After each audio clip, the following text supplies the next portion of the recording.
Okay, guys and gals, let's check out a more obscure launch title, Kileak the DNA Imperative. Developed by Genki and published by Sony. Oh, hang on. Looks like we have a lengthy intro sequence to get through first. August 16, 2038. International Peacekeeping Force Headquarters, Auckland. Control picks up an urgent message from undercover agent Franco Fukuzawa at the South Pole. You care about this? Yeah, me neither. So there's way too much exposition in this story. Let's focus on the basics, sort of the who, what, when, where, and why of what's going on. The Who, Dr. Kim, he's the bad guy. Captain Matt Coda, that's you. And Carlos Potrero, he's the guy who radios to you throughout the game. The What, a distress signal is sent from the International Peacekeeping Force headquarters by secret agent Franco Fukuzawa, who you never hear from again. Base is under control by Dr. Kim, that's the bad guy. You are Captain Matt Coda, that's the you guy, with your team sent there to investigate. The When, August 16th, 2038.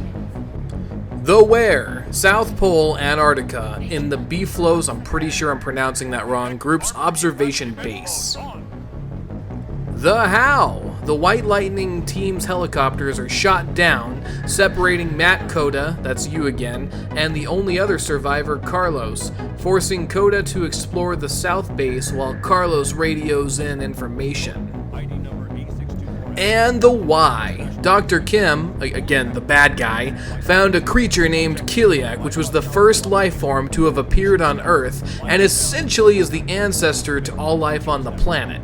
Dr. Kim is an evil bastard, so his plan is to spread the Kileak DNA all over the planet and take over the world! Of course! Okay, look, sometimes it's appropriate to have a mountain of exposition, but it needs to go somewhere. Case in point, does the storyline play into the gameplay?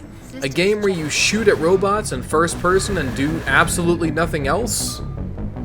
After all that, we can finally get on with the action. First, let's get familiar with the controls. Alright, D-pad moves us around, makes sense. Square is the pause menu, and data screen, which seems like an inappropriate button to use for that. The start button comes to mind. In fact, there were times when I was trying to pause with start and an enemy would shoot me right in the face because I'd forget that the pause button was actually square.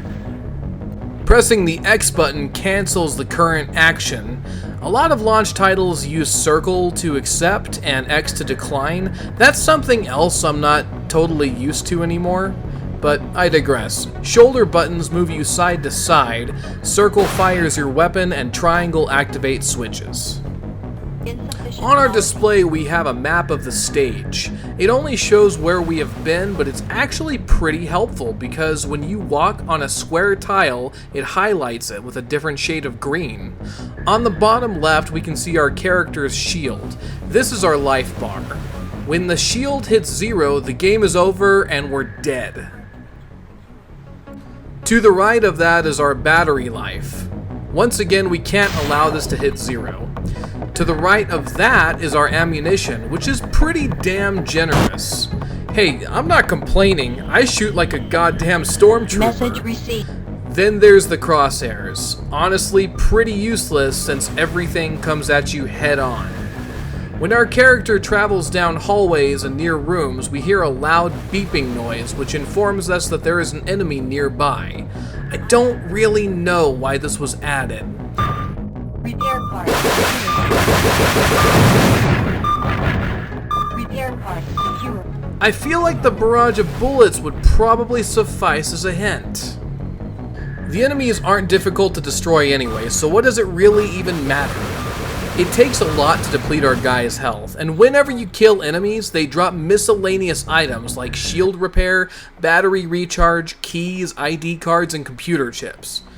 One piece of advice I can give you is not to be cocky about how generous your shield meter is, as when you arrive at the next stage, your shield is not replenished. The music is more like ambiance. I think it's supposed to be our character's heartbeat.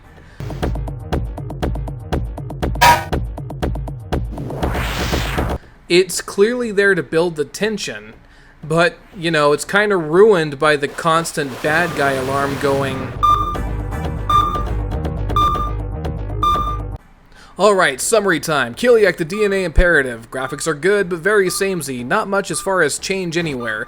Ambiance okay, but ruined by the enemy sensor. Controls are different, but work really well. Story is kind of a mess, and despite some of my complaints, I had fun, which at the end of the day is really the most important feature of any video game. For these reasons, I'm giving Kileak, the DNA imperative, a B-. Until next time, friends, have a good one.